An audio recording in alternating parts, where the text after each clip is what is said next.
if you're not thinking about your social responsibility and how in success, you know, I'm not saying that if you can't feed yourself and keep a roof over your head, you need to be writing checks and going, but still you can use sweat equity. There's things you can learn by volunteering. You know, when I didn't have money, I was a big brother. It didn't cost me money to be a big brother, you know, but I could give back. And eventually, you know, fast forward years later, Big Brothers Big Sisters asked me to be their national spokesperson and ambassador.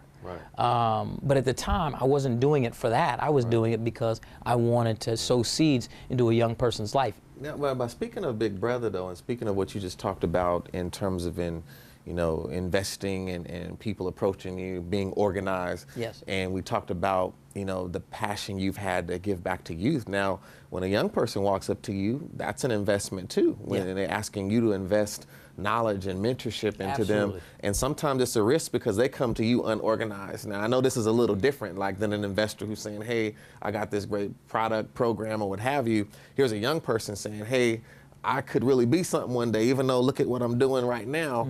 What is it that causes you to take the risk and still help the kids that you're trying to help? Well, it goes back to what we were talking about before in the active architect piece of legacy. What do I want to leave behind? That's good.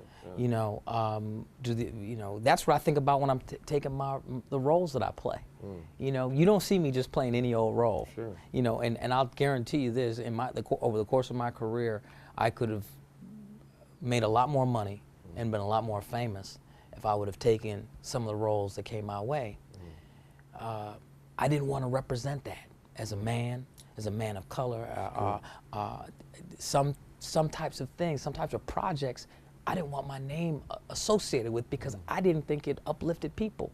And I'm not saying everything has to be the most positive, because someone said, man, I said that at one time, and someone came talk and said, Harper, you're a liar.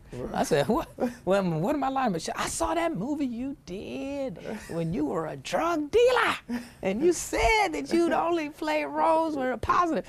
I was like, she was talking about a movie called In Too Deep that I did, me and LL Cool J, Omar Epps.